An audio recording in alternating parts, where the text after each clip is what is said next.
Hi, I'm Vic, And I'm DJ, and and this this is is Adventures Adventures with with Vic Vic and and DJ. DJ. Good morning. We are actually on day 3 in Bangkok, day full 3 in Bangkok. We've kind of been enjoying our time and haven't made a video, so we thought before we headed out today, we would just take a few moments and recap the last few days for us. So DJ wanted to start off by talking about the bus ride. What's where we left you off was that we were getting ready to load up on a bus and head from Pattaya to Bangkok. So, what did you think of the bus, DJ? It was as inexpensive as advertised, so it was about $7, I believe, under $7 for both. And it was 2 hours here, under Two and a half two and a hours. half. So did I love it? I wouldn't say loved. Did I like it for the price? Oh yeah. Yes, definitely a good price. I mean, the saying is you get what you pay for. So it was, I mean, there was air conditioning on the bus, so that was fine. I'm not a big smell person, and it smelled funky, so I had my little Vicks inhaler and I was sniffing on that quite a bit. I actually sprayed a different spray as well, just to kind of help me a little bit. It just smelled like a lot of herbs and spices that was sitting in the hot sun. It reminded me of when I accidentally left the spices in my car from when we moved. So it just was a very pungent smell, and that was a little frustrating. It was a tight squeeze. We are a little bit bigger of people, so sitting in those seats, it was a little bit of a tight squeeze. I'm not gonna lie. Yeah, it wasn't for, it's not like a 13 and a half hour flight over the ocean. It's just a 2 hour, 2.5 hour bus ride. Uncomfortable a little bit, but overall the trip went pretty fast, pretty painless. We went from North Pattaya to Ekamai Station here, and then we just brought a Bolt over, which Bolt in Bangkok, it was extremely busy when we showed up, so we did have to pay. It's about $6, so it cost almost the same to get from Ekamai to our hotel. But since then, we've been jumping trains. The train system, we haven't gone super far or anything, but the couple times we've been on it has been pretty easy to use. They do have a really good metro system here. That's about $2 a time to go, which isn't as inexpensive as I thought it would be, because bolts are only usually $3 or $4, but it is super convenient compared to it's a lot of traffic in Bangkok. Yeah, the one thing I would say so far is they do speak a lot better English. Obviously, Bangkok is about 10 to somewhere between 10 and 14 million. We've kind of had a couple of things going back and forth, but a lot of people in a big city, and so it's very congested, very busy. Unlike any, I kind of said this in Tokyo as well. There's a lot of buildings, as you can kind of see. We're sitting in our hotel room. We're on the 28th floor of the Crown Plaza, so definitely up there. We have a really good view into Lumpini Park. And yeah, so when we got here, our first day, we decided to meet up with DJ's cousin, Kelly, and her husband. And we thought we were going farther than we needed to, but it was literally just right down the corner and around the block. And had some supper with them and got to visit with them. We haven't seen them in Oh yeah, we can't remember, it was 8 or 10 years probably. Yeah. So, they live here full time. They're missionaries, and they have adopted 2 kids. So it was great to catch up. And then that was our first time meeting the kids, Oak and Ada, and so that was pretty neat first night experience here. Then the next morning we woke up and we went and we rode the train down and we jumped on what's called the hop on hop off boat. Or the Bangkok transit boat. I don't know, it has like 20 different names, it felt like, but it was a pretty easy process. It was 150 baht each for the day, which couple bucks each to ride up and down the river, and that's the most efficient travel in Bangkok, you thought, right? Absolutely. Yes, it was congested. There was a lot of boats, but you weren't sitting and waiting in traffic. I think a couple of times we had to maybe wait just a tiny little bit. Yeah. And that was just because the boat was in front of us and we just had to wait for them to move out of the way. But we were able to go up and down. I think that boat had 16 stops that it took us to. I think we were able to knock off 6 of your places you wanted to go. Yep. Right, just from going on that hop on hop off bus or boat. And the one thing to just remember that yes, it's 150 baht per person for the full day. So that's just a couple dollars to go up and down the river all day long. Each stop, there are some places that are free, some places that do cost. So we went to a temple, Wat Po, and that cost us. It was about 16 US dollars, I believe. 17 US it was dollars. 300 baht each. Yep, so Yeah, 600 300 baht. baht So I think it was each. about $17. So that, and then you do have to be modest. So you have to make sure you're, wearing longer pants and having a shawl. Take that with you. And then that was a pretty cool experience. So being able to walk through there. There's a lot of It's Buddhas and known for the giant reclining Buddha. That Yep. one is a giant gold reclining. I mean, when I say giant, I don't know if we got how big the building was, and it's hard to describe. Even we'll probably share pictures and videos out later, but they don't do it justice. It's cool just to see. We also got ice cream there, a little more expensive just for a couple ice cream bars. I think we spent $5, but we were hot. It was hot. Which was a super nice part about the boat too, was you could sit up top and enjoy the uninterrupted views, or you go down and sit in the air conditioning. Yes. And so we did a little bit of both throughout the day. We also went to Icon Siam. It's a big giant mall here, super fancy. You walk at least where you kind of walk in at first. I was like, I don't think this is the mall for us. But then we ended up finding a drugstore and got some waters, and we needed some Tylenol for some stuff. So there is different sides. There's different levels of Bottega. You walk in and you have Bottega. You got Louis Vuitton. You've got Tiffany and Company. You've got Dolce and Gabbana. You've got all Cartier. All of these fancy brands, and the sheer amount of what they put into a mall here.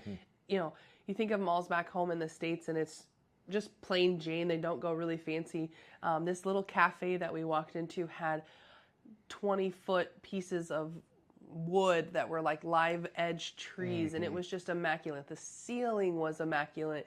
We went to the food court, and it looked like, almost like a floating river, really. It just was very intricate. The bathrooms were immaculate, and just the full detail of paintings and the uniqueness. So that was a lot of fun. We went and walked Khaosan Road? Khaosan Road? Khaosan Road? Yeah. Yep. Khaosan Road, which is another big shopping area. Had lunch there.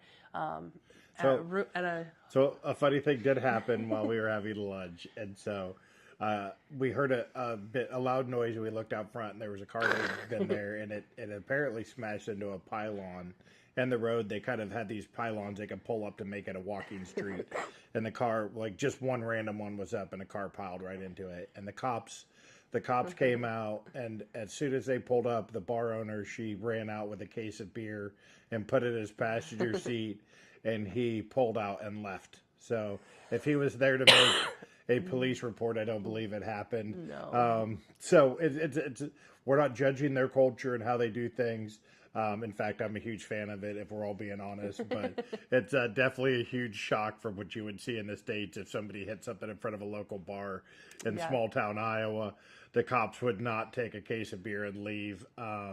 So it's just kind of funny to see that, and to experience that in person. But that was actually one of the best kind of little home cooked meals. It felt like it was a restaurant, but the food was really good price there at Khaosan. And then next we started off the day, we went to the palace. Oh, the Grand Palace. The Grand Palace, and we did not actually go in. It's 1,000 baht, which isn't out of our price range or anything, but it just looked huge and expansive, and it was super busy. And we wanted to really enjoy the hop on, hop off boat. And the reviews we were kind of checking online last minute were it could take 2 to 4 hours, and we talked to some other people on the boat in the afternoon that said it was well worth it. And we haven't been, and I don't know if we'll make it. It's on our list, but it's one of those places that it sounds like you want to spend some good quality time at. And so I'm like, well, I'm not spending 1,000 baht. And there's there is so many temples here, and they kind of all not look identical. Yeah. It's not that once you see one, you see them all. Thailand has a lot of different fusions of different cultures. They'll tell you this is more of a Southern Chinese or a Northern Chinese or different imperial areas and different types of architecture. But I definitely think when you kind of see one, you can get in it. They're expansive. So you're doing a lot of walking. Like when yes, we got on a hop on, hop off bus. We did like 17,000, boat. We did like 17,000 steps in less than 8 hours, just walking and going in different areas. The boat takes you to a general area. Some of the times you still have to walk a kilometer or so to get to where you're going. I think the biggest surprise, I did a ton of research, a ton of research. And this is considered their cool season. And I underestimated their heat. And I love heat. And it's 93, 94 degrees and it's 70 to 80% humidity and there's a ton of smog. It's warm here everywhere you go. And I don't mind sweating. You just get used to it. Victoria, I think we've talked about, she's not built for this heat, but she's being a trooper about it. But the heat does just suck, and the sun just sucks your energy out of you. So, like, we've been actually, like, 8, 9 o'clock every night. We're back at our hotel room, showered and laying down, like, trying to cool off and just relax from the day. And it's like, you want to go back out? Like, I think tonight we're probably going to go. We just found out yesterday the largest Christmas tree in Southeast Asia is at Central World, and we can actually see it out of our window. I think we're going to have to go down there when it's lit up tonight. I don't know if we'll just pay a tuk-tuk to do that, which we have done one tuk-tuk ride already. It's a 3-wheeled hot rod machine that they throw you on, like, basically a bench seat on the back. No belts, nothing. Safety is not a thing here. And they just take off and they rip. Yeah. And I want one that's loud, lots of lights. I mean, so we're going to I think we're going to do that tonight. It's on our list. Just seeing Bangkok. And, like, now they have electric tuk-tuks, which is great. Like, you know, I'm all about, like, hey, like, technology is great. Let's embrace it. But there's just something about being on that gas-powered.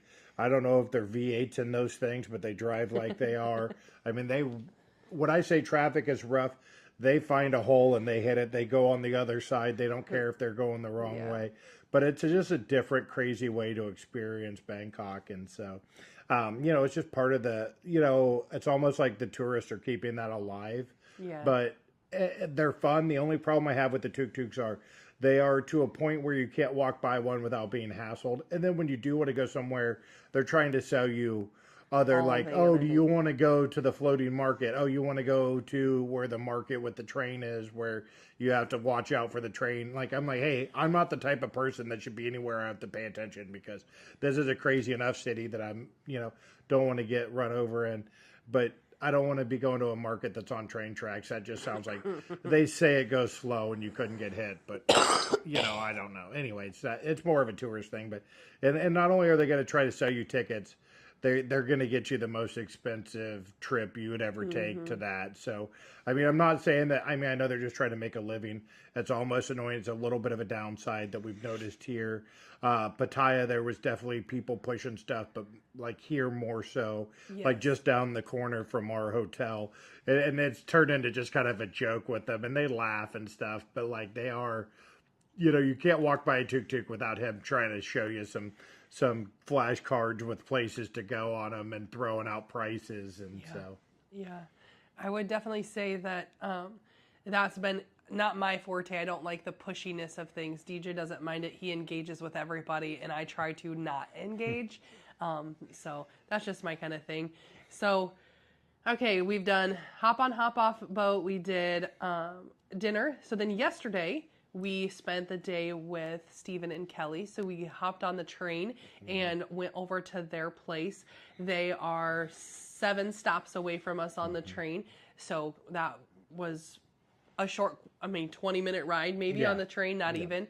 Again, a very efficient way to get around. And yesterday was a holiday. So it was the Constitution Day here. So schools were out. So they had the whole day off. And we were able to... DJ and I have been bike riding. That's something that we haven't really, got into here with this, but we did buy electric bikes, and we've done almost 1,000 miles on our bikes this last summer. Each? So each. So bike riding is something that we have really gotten into enjoy. So it was kind of something that was on our list of things that we'd love to be able to say, hey, we've gone on a bike ride in another country. And so, we went to the Green Lung is what it's called. It's a national park here in Thailand. They call it the Green Lung. It's called Karachi. I can't say it. I'm not going to butcher these Thai names. I should know the name of it, but I don't. So they had the opportunity to rent bikes. When we were thinking renting bikes, it was definitely not what we had in mind. Well, I assumed hey, we're paying, they're going to have some decent choices. They had about 100 bikes, and it looked like the World's Worst Yard Sale from the 1920s, 1930s. It was 40 baht. It was 40 baht a piece a day, which is like nothing, but is too much for these bikes. But the bikes did make it. But the one I was on was not built for a 300-pound 6-foot Farong, which is what they call. So DJ's knees were pretty close to the handlebars every time he was pedaling. Well, yeah, we made the most of it. We had a good time. It was a lot of fun. The kids really enjoyed it. There was you talk about super sketchy. We've done some sketchy rides on our bikes, but these were 2-foot wide sidewalks that are about anywhere from a foot to 6 feet off the ground, maybe even 20 feet, at some point. With trees and swamp on either side. Once in a while they'd put a guardrail on one side, but it's what's the point of, it's if you're going to fall to the right. Okay, well, thanks. I'm glad they, but it wouldn't have cost them that much to put a guardrail on. And these were people's, these were how people got to their houses. Yeah. It wasn't even this was a trail system. This was legitimately technical roads to people's houses. We got off on one. It was even on Google Maps shows it as a route to take, and so we're taking it, trying to go to a coffee shop, and it tells us to take a left. So we go left, and it was not a road. No. It led us to some Thai person's house. Yes. So we had to turn around and go back, and eventually we got to where we were going. Yeah. So that was super fun, and we went out for dinner with them last night. This morning we got up, we had breakfast. The hotel here, the Crown Plaza, has been just phenomenal. Yeah. We'll probably talk more about that later. Mm-hmm. We're actually headed to Mahanakan Tower, which is probably number 1 on my list. So we're going to share more about that when we get back from, probably not today, but in the next couple days before we take off. We're here till Friday morning, so probably do a video Thursday and share that out so everybody can keep up with us. Absolutely. Well, thank you for joining us today, and until next time, thank you. Yeah, thank you.